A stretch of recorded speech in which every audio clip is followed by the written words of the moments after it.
Chapter 25. With that, Seal began her explanation. What she explained to Rimuru is, before the creation of the Tensura world, there is an entity, the primordial consciousness, the first creation of Void, also known as the will of Void, the true God, Veldanava, created by Void itself. A omnipotent, omnipresent and omniscient being. Tier, O, boundless. Note, he was an omnipotent, omnipresent, and omniscient being, but still not as strong as Rimuru, even in his avatar. He was complete, fully, not a single piece missing to it, a flawless existence where all was one and one was all. That time, he was the only thing present in the separated part of the void, and that part is separated by the void itself. After staying in the empty void for a countless time, he eventually grew bored. To get rid of his boredom, he decided to create a world. Actually, there is no such thing as time and space inside the void or its divisions like the Tensura world and the fiction world. However, for the sake of clarity in writing and to avoid confusion, the author uses terms like countless time or that time. So, with the intention of getting rid of his boredom, Veldanava started the grand construction of the world. First, at the beginning, he created time inside the Tensura world and spread space. He created space to occupy the creation and time so that the creation could experience events subsequently. Only inside the Tensura world, because in some worlds of the fiction world, space and time are created by the void, or in some worlds, they are created by the beings in that world. After creating time and space, he gave names to the two sides of the Tensura world. The first side places everythingness, and the second side places nothingness. Anyone who goes beyond the place of everythingness will enter the fiction world. Similarly, anyone who goes beyond the place of nothingness will enter the void. However, it's impossible for anyone from the Tensura world and fiction world except Rimuru and Seal because the void itself has separated these two worlds and the void from each other. He gave these names because he knew that one side of this place is the endless, infinite void, but he didn't know what the other side was.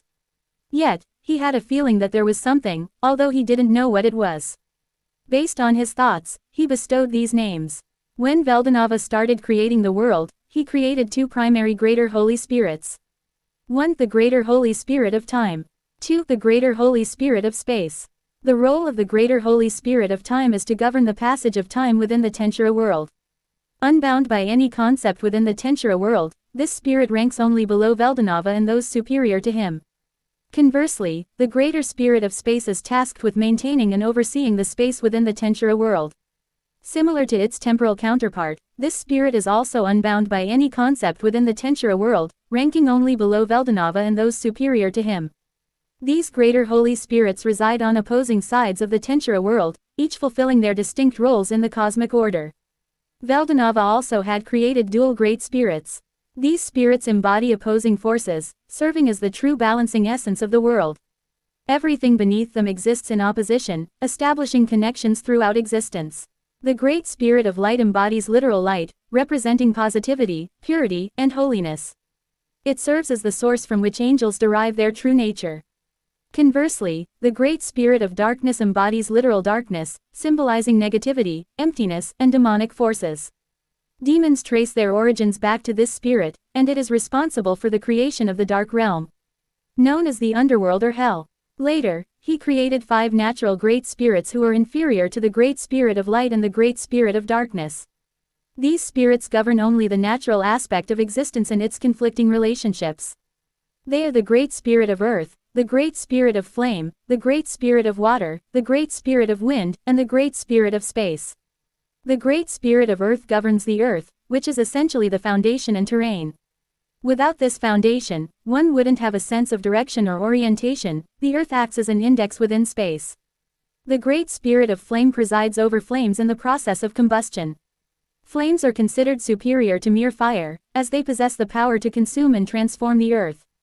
The Great Spirit of Water governs motion and the water attribute. It has the ability to summon and create water, and water itself is known for extinguishing flames, showcasing its opposing nature. The Great Spirit of Wind serves as the source of wind, which has the unique ability to cut through anything, even dimensions. Wind has the power to disperse water, illustrating its ability to overcome its opposing element. Lastly, the Great Spirit of Space embodies space itself, serving to isolate anything within it. This isolation extends to the wind, effectively containing its cutting force. He created these spirits in a way that they are balance each other, like one is weak against one spirit, then that spirit is strong against the other spirit, and in this way they cancel each other. He created these spirits in a way that they balance each other out. If one spirit is weak against another, then that spirit is strong against another spirit, effectively canceling each other out. In the Tensura world, a spherical space known as the spiritual world exists. The spiritual world, often referred to as the spiritual realm, is incredibly vast. It contains the physical world within itself, and it lacks gravity and the concept of sky and earth. Within this spiritual world, where the great spirit of darkness resides, one finds the underworld, void worlds, and chaos worlds. Conversely, in the area where the greater spirit of light resides, one finds heaven, promised lands, and dream worlds. The great spirit of light and the great spirit of darkness exist on opposite sides of each other, representing opposing forces within the spiritual world. The oval-shaped space inside the spiritual world is the material world, also known as the physical world, situated at the center of the Tensura world. Despite being within the spiritual world, they exist in different dimensions from one another. When Veldonava created the world, he separated each world in space, such as the spiritual world and the material world, with dimensional layers. These dimensional layers are constructed from turn-null energy, the second strongest energy in existence. Only select individuals, like Milam, Veldora, Ivaraj, and Feldway, possess the ability to damage or destroy these dimensional layers. Additionally, there are a few more selective individuals who share this capability. There is also a semi-spiritual, material world, a realm possessing properties of both the physical and spiritual worlds. This unique environment allows for the existence of mystical entities, which are bound by physical rules. Furthermore, Veldonava created separate infinite dimensions that are disconnected from other dimensions in the material world. Examples include the Star King Palace, also known as the Place of Beginnings, the Outer Rim, also known as the Labyrinth, and the dimension where he imprisoned the world-destroying dragon, Ivaraj. The Star King Palace, also known as the Place of Beginnings, is a dimension that exists right before all worlds came into existence. It is isolated, yet connected to all worlds. The Outer Rim, also known as the Labyrinth, represents the figurative exit of all worlds, serving as the edge of existence. It can also be considered the endpoint of the Tensura world. Note, it is not Romulus' labyrinth, but Romulus' labyrinth skill is based on the concept of this dimension. There is also a dimension known as the beginning and end of the world. However, don't be confused, it does not signify the actual beginning and end. Rather, these are mere doorways providing access to multiple dimensions simultaneously, specifically pertaining to the spatial aspect. Another notable dimension is the spirit realm or the spirit world. Situated within the spiritual world but separated by a dimensional layer, this realm is home to all spirits, which are essentially weaker versions of the original 5 natural spirits. These spirits are living beings that are born and evolve over time. Furthermore, there exists a gateway within this dimension through which spirits residing in the spiritual world can traverse into the material world. This gateway is linked to the Spirit Queen, who possesses the ability to create a pathway between the spirit world and the material world, also known as the dwelling of spirits. Typically, this gateway is connected to the Spirit Queen's intrinsic skill, Small World, wherein she creates a separate space or dimension and opens the gate between the spirit world and the material world. Afterward, Veldonava created an infinite number of omniverses in the material world. Each omniverse contains an infinite number of multiverses, and within each multiverse contains an infinite number of universes. Furthermore, an infinite number of dimensional layers exist between each omniverse, resulting in an infinite amount of omniverses. Despite being an oval-shaped structure, the Tensura world possesses infinite space due to its connection to the void. The void itself is infinite, and even though the Tensura world constitutes only a fraction of the void, such as 0.0001%, it still retains an infinite size. Therefore, the Tensura world, being a part of the infinite void, contains infinite space within its closed-type shape, even if it is just a fraction of the void.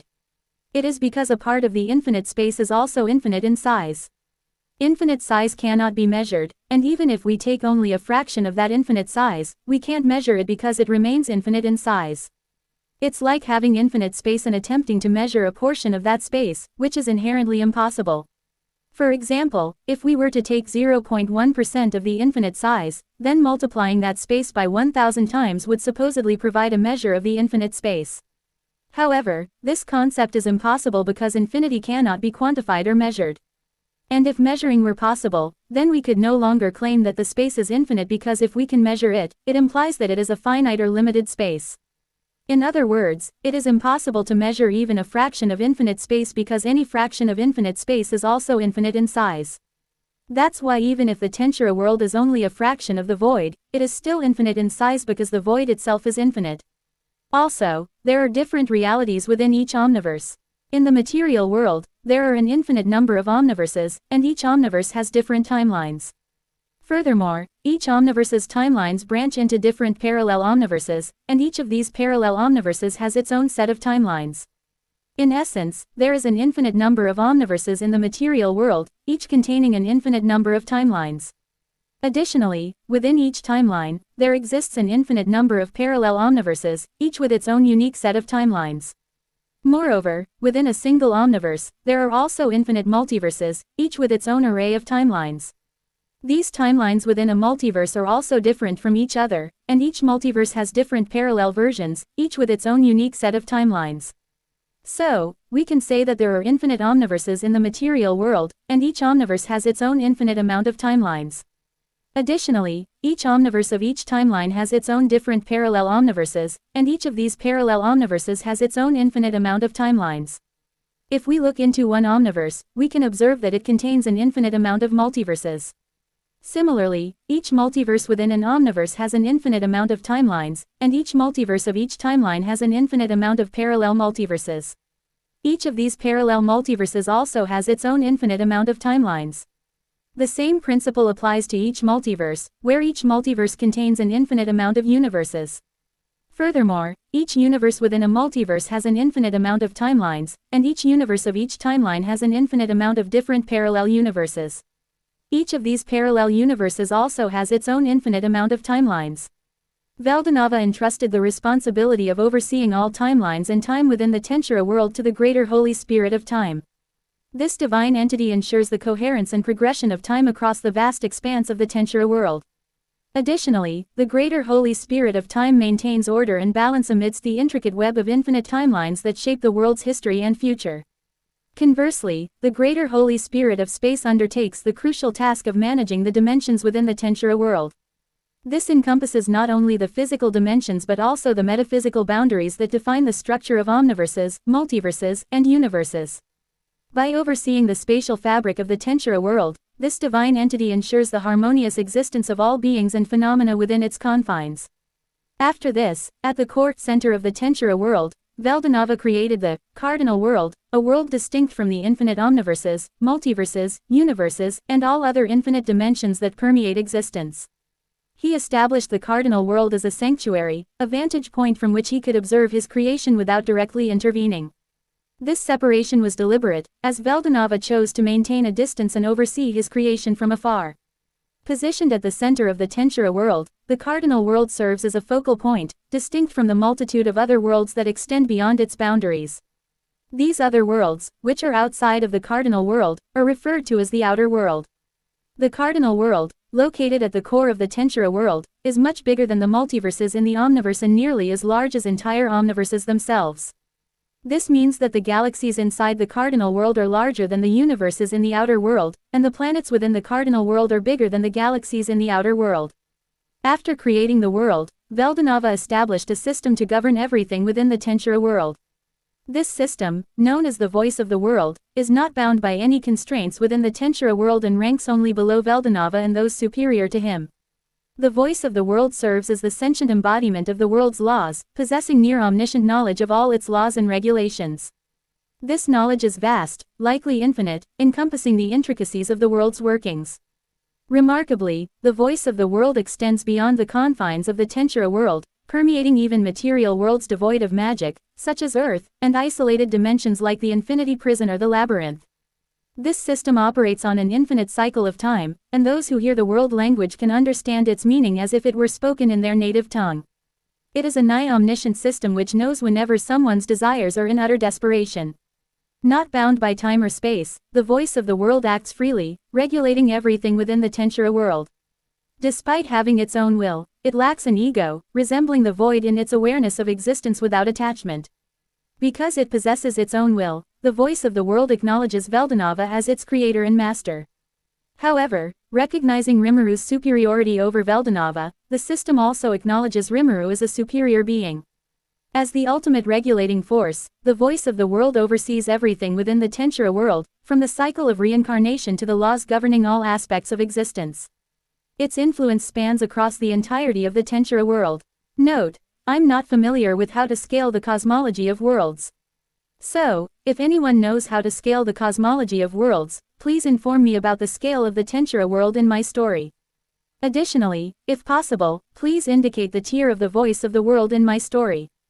But after creating the Tensura world, Veldonava realized that being omnipresent, omnipotent, and omniscient made life dull.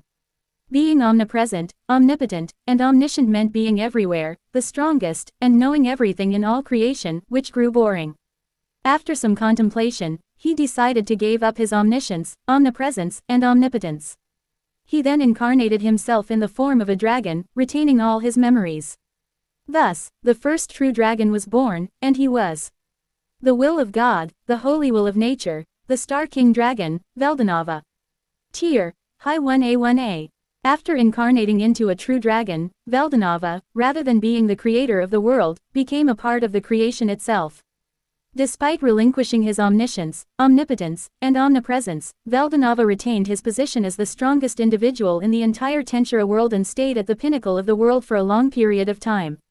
However, his reign at the pinnacle came to an end with the emergence of Rimuru, who surpassed him and ascended to become the strongest being in entire existence.